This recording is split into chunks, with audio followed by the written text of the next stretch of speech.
Hello दोस्तों, मैं हूं अरसलान और आज मैं एक्सप्लेन करने वाला हूं इट मूवी चैप्टर 2। मूवी वहीं से स्टार्ट होती है जहां पहले पार्ट का एंड हुआ होता है, जहां हम देखते हैं कि बच्चे पेनीवाइज को हराने के बाद एक ब्लड ओथ लेते हैं और उस ब्लड ओथ में वो इस बात का तहैया करते हैं कि आज तो हमने इसे हरा दिया, लेकिन अगर अगले 27 साल के बाद ये दोबारा लौटता है तो हम फिर मिलकर इसका मुकाबला करेंगे और इस बार इसको जान से ही मार देंगे ताकि ये दोबारा फिर किसी की जान ना ले सके। इसके बाद दिखाया जाता है आफ्टर 27 ईयर्स एक फेस्टिवल दिखाया जाता है जो कि कहाँ हो रहा है, बेरी टाउन में। वहाँ दो लड़के जो कि फेस्टिवल एंजॉय करके जा रहे हैं और कुछ लड़के बैठ के उन्हें देख रहे हैं। जब वो लड़के वहाँ से जा रहे होते हैं तो वो लड़के उन्हें तंग करते हैं और उनके दरमियान लड़ाई हो जाती है। बात मारपीट तक पहुँच जाती है और उस मारपीट में वो दोनों फ्रेंड्स जख्मी हो जाते हैं। जब वो दोनों फ्रेंड्स बुरी तरह से जख्मी होते हैं तो वो लड़के एक फ्रेंड को उठा के ब्रिज के नीचे फेंक देते हैं और दूसरे को वहीं जख्मी छोड़कर वहाँ से चले जाते हैं। उनके जाने के बाद जो जख्मी फ्रेंड होता है वो ब्रिज के नीचे भागता है ताकि वो अपने फ्रेंड को बचा सके। जब वो उसे ढूंढने की कोशिश कर रहा होता है तो नीचे देखता है कि उसके फ्रेंड को एक क्लाउन ने पकड़ा हुआ है और वो उसके देखते ही देखते उसके सामने अपने खूंखार दांतों के साथ उसे काट खाता है। चूंकि 27 साल हो चुके हैं और पेनीवाइज दोबारा लौट चुका है। इसके बाद माइक को दिखाया जाता है जो कि 27 साल के बाद काफ़ी बड़ा हो चुका है। वो जब रिवर के पास एक लड़के की डेथ का सुनता है तो वहाँ जाता है। रिवर के पास जाकर उसे खून से लिखा एक मैसेज दिखता है, कम होम कम होम। और माइक फौरन ही ये बात समझ जाता है कि हो ना हो पेनीवाइज लौट आया है। माइक फौरन लाइब्रेरी लौटता है और लूजर क्लब के अपने बाकी फ्रेंड्स के सारे कॉन्टैक्ट्स ढूंढने की कोशिश करता है ताकि वो उनसे कांटेक्ट कर सके, क्योंकि लूजर क्लब में से सिर्फ माइक ही है जो डेरी टाउन में रह रहा है। बाकी फ्रेंड्स अपनी ज़िंदगी में अलग अलग जगहों पे जाके सेटल हो चुके हैं। खुशकिस्मती से माइक को कुछ कॉन्टैक्ट नंबर मिल जाते हैं तो वो सबसे पहले बिल को कॉल करता है जो कि इस वक्त एक पॉपुलर राइटर बन चुका है। इतने अरसे के बाद कांटेक्ट करने पर बिल माइक को पहचानता नहीं है, लेकिन थोड़ी ही बात करने के बाद जब वो उसे पहचान जाता है तो माइक उसे डेरी टाउन आने का कहता है, जिस पर बिल राजी हो जाता है। इसके बाद माइक बैन को कॉल करता है जो कि एक सक्सेसफुल बिजनेसमैन बन चुका है। वो उसे भी अग्री कर लेता है। इसके बाद माइक बेवर्ली को कॉल करता है जो कि एक रिची रिच की वाइफ है, बट वो रिची रिच एक साइकोटिक है।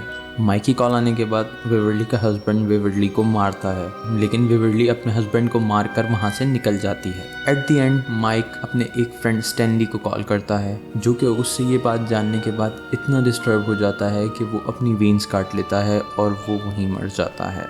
इसके बाद सारे फ्रेंड्स बेरी टाउन के एक रेस्टोरेंट में मिलते हैं और अपने बचपन की खूबसूरत यादों को एंजॉय करते हैं। उसके बाद माइक उन्हें याद दिलाता है कि उसने सबको उस ब्लड ओथ की वजह से बुलाया है जो उन्होंने 27 साल पहले लिया था। क्योंकि पेनीवाइज वापस आ चुका है और लोगों की डेथ का सिलसिला शुरू हो चुका है तो अब उन्हें मजीद देर नहीं करनी चाहिए ताकि कुछ और लोगों की जान ना जाए। और जो ओथ उन्होंने लिया था कि अगर 27 साल बाद पेनीवाइज दोबारा लौटा तो वो उसका मुकाबला करेंगे और अगर हो सका तो उसे जान से मार देंगे, तो ये उन्हें ही करना होगा। सब उसकी ये बात सुनकर पहले तो बहुत घबरा जाते हैं क्योंकि 27 साल पहले हुए वाक़े को वो अब भी भूले नहीं होते और कोई भी नहीं चाहता कि उन्हें दोबारा से पेनीवाइज का मुकाबला करना पड़े। जब कुछ समझ नहीं आ रहा होता तो सब अपने फॉर्चून कुकीज को खोलते हैं। उससे जो सेंटेंस बनता है वो देखते ही सब घबरा जाते हैं। बाहर आते ही फौरन से वेवर्ली स्टैनली को कॉल करती है क्योंकि उन्हें लग रहा होता है कि कुछ न कुछ तो गड़बड़ है। कॉल करने पे वेवर्ली को पता चलता है कि स्टैनली ने अपनी वेन्स काट ली हैं और उसकी डेथ हो चुकी है। ये खबर सुननी होती है कि सबकी ही हालत टाइट हो जाती है और महसूस ये होता है कि ये वो बच्चे नहीं जिन्होंने पेनीवाइज को हरा दिया था। ये डर के सब भाग जाते हैं। माइक की बात सुनकर सब तो चले जाते हैं, लेकिन माइक बिल को अपने साथ रुकने के लिए एग्री कर लेता है। माइक बिल को लेकर अपने घर आता है जो कि एक लाइब्रेरी है। वहाँ उसे एक ड्रग मिला के पिलाता है जिससे उसको डिफरेंट विजन्स आने लगते हैं। वो बिल को बताता है कि 18th सेंचुरी में एक ट्राइब ने किस तरीके से पेनीवाइज को इसमें कैद किया था। वो बिल को बताता है कि वो उस ट्राइब से मिलने गया था, उनसे मिलकर आया और उनका स्ट्राइप भी चुरा कर ले आया ताकि वो पेनीवाइज को इसमें कैद कर सके। उस ड्रग की वजह से बिल को डिफरेंट विजन्स आने लगते हैं और माइक के साथ जो जो हुआ और माइक ने जो कुछ किया उसके विजन्स उसको आते हैं और वो फाइनली एग्री हो जाता है। दूसरी तरफ होटल में वेवर्ली बैन को बताती है कि 27 साल पहले हुए हादसे की वजह से उससे बहुत स्कैरी ड्रीम्स आते हैं और उसने अपने स्कैरी ड्रीम्स के अंदर अपने फ्रेंड्स को एक एक करके मरता हुआ देखा है। वो उन्हें बताती है कि उसे ये ड्रीम आ चुका था कि कभी ना कभी स्टैनली सुसाइड ही करेगा। वेवर्ली की ये बात सुन के सबको महसूस होता है कि अगर उन्होंने स्टैनली के जाने के बाद भी पेनीवाइज को इसी तरह खुला छोड़ दिया तो एक एक करके वो सब ही मारे जाएंगे और खुद की जान जाता देख वो सब माइक का साथ देने के लिए एग्री हो जाते हैं। तभी वहाँ माइक माइक और विल भी आ जाते हैं और सारे फ्रेंड्स मिलके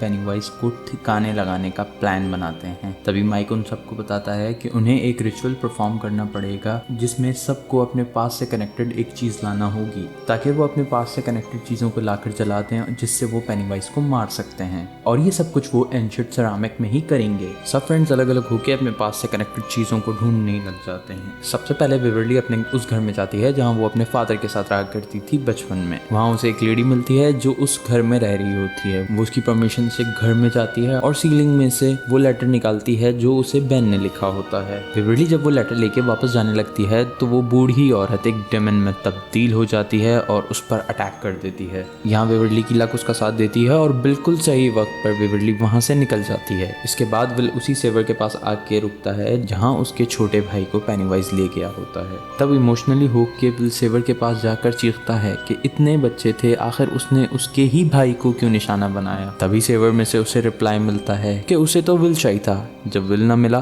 तो वो उसके छोटे भाई को ही ले गया। तभी उसे उस सेवर में उसका छोटा भाई हाथ में बोर्ड पकड़े नजर आता है। इमोशनली होकर वो अपने भाई को बचाने के लिए उस सेवर की तरफ बढ़ता है तो पेनीवाइज उस पर अटैक कर देता है। बड़ी मुश्किल से विल पेनीवाइज से खुद को छुड़ाकर जिस तरह बाहर आता है तो उसके हाथ में वही कश्ती होती है जो उसने बचपन में अपने छोटे भाई को बनाकर दी होती है और यूं ही उसे भी उसके पास से जुड़ी एक चीज मिल जाती है। इसी तरह रिची को उसके बचपन का एक कॉइन मिलता है और बाकी दोस्तों को भी उनके बचपन से जुड़ी कुछ ना कुछ चीजें मिल जाती हैं और फिर सब मिलकर उसी घर में जाते हैं जहाँ वो कुआं था जहाँ पेनीवाइज 27 साल पहले चला गया था। घर में एंटर होते ही पेनीवाइज उन सब पर अटैक कर देता है। अटैक के दौरान पेनीवाइज बेन के पीठ पे चाकू से लिख देता है होम एट लास्ट। फिर ये सब फ्रेंड्स मिलकर उस कुएं के अंदर जाते हैं। वहीं उन्हें एक बहुत खुफिया रास्ता मिलता है जो कि एक बहुत बड़ा गार टाइप का बना हुआ था। गार में जाते हुए वो उस जगह पहुंच जाते हैं जहां से पेनीवाइज फर्स्ट टाइम लोगों पर अटैक करने के लिए इस दुनिया में आया होता है। आगे जाते हुए उन्हें एक बहुत बड़ा स्ट्रक्चर नजर आता है। माइक उसके बिल्कुल सेंटर में उस एंशिएंट सेरामिक को रख देता है। इसके बाद माइक उसमें आग लगा देता है और सब लोग अपने बचपन से जुड़ी यादें उसके अंदर जला देते हैं। फिर इसके बाद ये सब एक दूसरे का हाथ पकड़ के रिचुअल स्टार्ट करते हैं और इसमें ये एक ही लाइन बार बार रिपीट करते हैं, टर्न लाइट इनटू डार्क।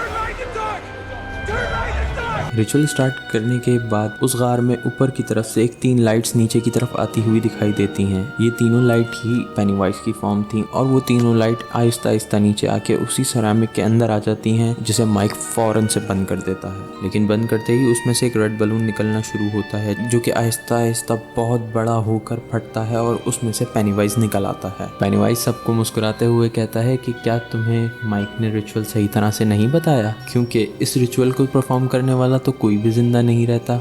और ये बात माइक ने अपने सब फ्रेंड से हाइड रखी होती है। बस ये बात सुननी ही होती है कि वो माइक पे बहुत ज़्यादा गुस्सा होते हैं क्योंकि वो घबरा गए होते हैं और देखते ही देखते पेनीवाइज एक बहुत बड़े स्पाइडर में कन्वर्ट हो जाता है। वो उन सब पर अटैक करके उन सबको अलग अलग कर देता है। अलग अलग करते ही वो सेम पैटर्न पे सबको अलग अलग विजन्स दिखाना शुरू कर देता है और फिर वही होता है, वो उन्हें वही चीज़ें दिखाता है जिनसे वो डरते हैं। पेनीवाइज अपनी लाइट की ताकत से रिची को हवा में टांग देता है, लेकिन तभी एडी हिम्मत करके एक लोहे का सरिया उसकी तरफ फेंकता है जो कि जाके सीधा उसके मुंह में लगता है जहां से वो लाइट आ रही होती है। वो लोहे का सरिया लगने से पेनीवाइज बहुत ज्यादा जख्मी हो जाता है और तड़पने लग जाता है। उसको तड़पता देख एडी ये समझता है कि वो उसे मारने में कामयाब हो चुका है, लेकिन ऐसा कुछ नहीं हुआ होता। तभी पीछे से आकर पेनीवाइज एडी के पेट में स्ट्रैप कर देता है और वो तड़पने लग जाता है। वो सब ये बात समझ चुके होते हैं कि उनका बचना नामुमकिन है। तभी माइक उन्हें बताता है कि पेनीवाइज अपनी पावरफुल फॉर्म में है और इस फॉर्म में उसको हराना नामुमकिन है। और वो उनको पेनीवाइज की वो बात याद दिलाता है कि उन्हें एक साथ होकर इससे बिना डरे इसका मुकाबला करना होगा ताकि ये एक छोटे साइज में आ जाए, तभी वो इसका मुकाबला कर सकते हैं, वरना इस साइज में उसको हराना नामुमकिन है। ये बात सुनने के बाद सब पेनीवाइज की इंसल्ट करना शुरू कर देते हैं और इतनी इंसल्ट करते हैं कि पेनीवाइज बहुत छोटे साइज में हो जाता है। जैसे ही वो छोटा होता है माइक उसका हार्ट बाहर निकाल देता है और वो सब मिलकर उसके हार्ट को क्रश कर देते हैं। हार्ट क्रश करने की वजह से पेनीवाइज फाइनली मर जाता है। इसके बाद सब फ्रेंड्स मिलकर एडी की तरफ दौड़ते हैं, लेकिन उनके पहुंचने पे वो देखते हैं कि एडी भी मर चुका है। ये देखकर रिची और बाकी फ्रेंड्स बहुत अपसेट हो जाते हैं। ये वाक़या होने के बाद सब अपने बचपन की यादों में खो जाते हैं और अपने बचपन को बहुत मिस करने लगते हैं। तभी उन सबको स्टैनली का लेटर मिलता है। वो लेटर जो स्टैनली ने मरने से पहले सबके लिए लिखा था। उस लेटर में वो लिखता है कि माइक की कॉल आने के बाद वो बहुत डर गया था और उसे इस बात का अंदाज़ा था कि वो पेनीवाइज का मुकाबला नहीं कर सकता। अगर उनके बुलाने पे या उनके फोर्स करने पे वो वहाँ आ भी जाता है तो वो उनकी हेल्प करने के बजाय उनके लिए मुश्किलात पैदा कर सकता है। उसने यही बेहतर समझा है कि वो सुसाइड कर ले ताकि उसके बाकी फ्रेंड्स मिलकर पेनीवाइज का मुकाबला करके उसे जान से मार सकें, और यही मूवी ख़त्म होती है। अगर आपको ये एक्सप्लेनेशन पसंद आई हो तो वीडियो को लाइक कर दें, और आप जिस मूवी का एक्सप्लेनेशन देखना चाहते हैं उसे कमेंट सेक्शन में मेंशन कर दें। बस्कर को सब्सक्राइब कर लें और बेल आइकन का बटन ज़रूर दबा दें ताकि आपको नई आने वाली वीडियो की इन्फॉर्मेशन पर वक्त मिल सके। Thank you.